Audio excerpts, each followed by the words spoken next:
The Strange Case of Dr. Jekyll and Mr. Hyde by Robert Louis Stevenson. Chapters 4 to 7. Chapter 4. The Carew Murder Case. Nearly a year later, in the month of October 18-something, London was startled by a crime of singular ferocity and rendered all the more notable by the high position of the victim. The details were few and startling. A maidservant living alone in a house not far from the river had gone upstairs to bed about 11. Although a fog rolled over the city in the small hours, the early part of the night was cloudless, and the lane, which the maid's window overlooked, was brilliantly lit by the full moon. It seems she was romantically given, for she sat down upon her box, which stood immediately under the window, and fell into a dream of musing. Never, she used to say with streaming tears, when she narrated the experience, never had she felt more at peace with all men, or thought more kindly of the world. And as she so sat, she became aware of an aged and beautiful gentleman with white hair drawing near along the lane, and advancing to meet him, another and very small gentleman, to whom at first she paid less attention. When they had come within speech, which was just under the maid's eyes, the older man bowed and accosted the other with a very pretty manner of politeness.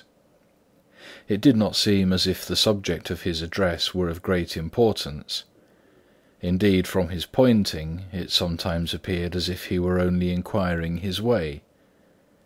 But the moon shone on his face as he spoke, and the girl was pleased to watch it. It seemed to breathe such an innocent and old-world kindness of disposition, yet with something high too, as of a well-founded self-content. Presently her eye wandered to the other, and she was surprised to recognize in him a certain Mr. Hyde, who had once visited her master, and for whom she had conceived a dislike. He had in his hand a heavy cane, with which he was trifling, but he answered never a word, and seemed to listen with an ill-contained impatience. Then all of a sudden he broke out in a great flame of anger, stamping with his foot, brandishing the cane, and carrying on, as the maid described it, like a madman. The old gentleman took a step back, with the air of one very much surprised and a trifle hurt, and at that Mr. Hyde broke out of all bounds, and clubbed him to the earth. And next moment, with ape-like fury, he was trampling his victim under foot, and hailing down a storm of blows, under which the bones were audibly shattered, and the body jumped upon the roadway. At the horror of these sights and sounds, the maid fainted. It was 2 o'clock when she came to herself and called for the police. The murderer was gone long ago, but there lay his victim in the middle of the lane, incredibly mangled. The stick with which the deed had been done, although it was of some rare and very tough and heavy wood, had broken in the middle under the stress of this insensate cruelty, and one splintered half had rolled in the neighbouring gutter. The other, without doubt, had been carried away by the murderer. A purse and a gold watch were found upon the victim, but no cards or papers, except a sealed and stamped envelope, which he had been probably carrying to the post, and which bore the name and address of Mr. Utterson. This was brought to the lawyer the next morning, before he was out of bed, and he had no sooner seen it and been told the circumstances than he shot out a solemn lip. "I shall say nothing till I have seen the body," said he. "This may be very serious. Have the kindness to wait while I dress." And with the same grave countenance he hurried through his breakfast and drove to the police station, whither the body had been carried. As soon as he came into the cell, he nodded. "Yes," said he, "I recognise him. I am sorry to say that this is Sir Danvers Carew." "Good God, sir!" exclaimed the officer. "Is it possible?" And the next moment his eye lighted up with professional ambition. "This will make a deal of noise," he said, "and perhaps you can help us to the man." And he briefly narrated what the maid had seen, and showed the broken stick. Mr. Utterson had already quailed at the name of Hyde, but when the stick was laid before him, he could doubt no longer. Broken and battered as it was, he recognised it for one that he had himself presented many years before to Henry Jekyll. "Is this Mr. Hyde a person of small stature?" he inquired. "Particularly small and particularly wicked-looking is what the maid calls him," said the officer. Mr. Utterson reflected, and then, raising his head, "If you will come with me in my cab," he said, "I think I can take you to his house." It was by this time about 9 in the morning, and the first fog of the season. A great chocolate-coloured pall lowered over heaven, but the wind was continually charging and routing these embattled vapours, so that as the cab crawled from street to street, Mr. Utterson beheld a marvellous number of degrees and hues of twilight. For here it would be dark like the back end of evening, and there would be a glow of a rich lurid brown, like the light of some strange conflagration, and here, for a moment, the fog would be quite broken up, and a haggard shaft of daylight would glance in between the swirling wreaths.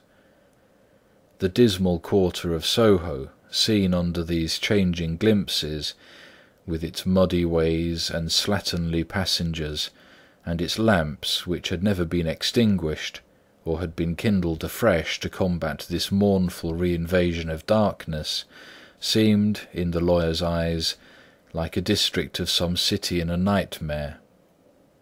The thoughts of his mind, besides, were of the gloomiest dye, and when he glanced at the companion of his drive, he was conscious of some touch of that terror of the law and the law's officers, which may at times assail the most honest.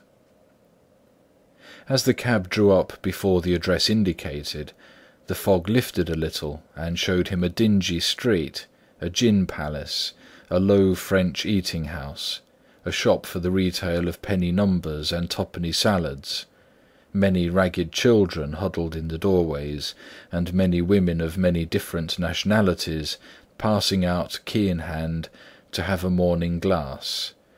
And the next moment the fog settled down again upon that part, as brown as umber, and cut him off from his blackguardly surroundings. This was the home of Henry Jekyll's favourite, of a man who was heir to 250,000 sterling. An ivory-faced and silvery-haired old woman opened the door. She had an evil face, smoothed by hypocrisy, but her manners were excellent. Yes, she said, this was Mr. Hyde's, but he was not at home. He had been in that night very late, but had gone away again in less than an hour. There was nothing strange in that. His habits were very irregular, and he was often absent. For instance, it was nearly 2 months since she had seen him till yesterday. "Very well, then.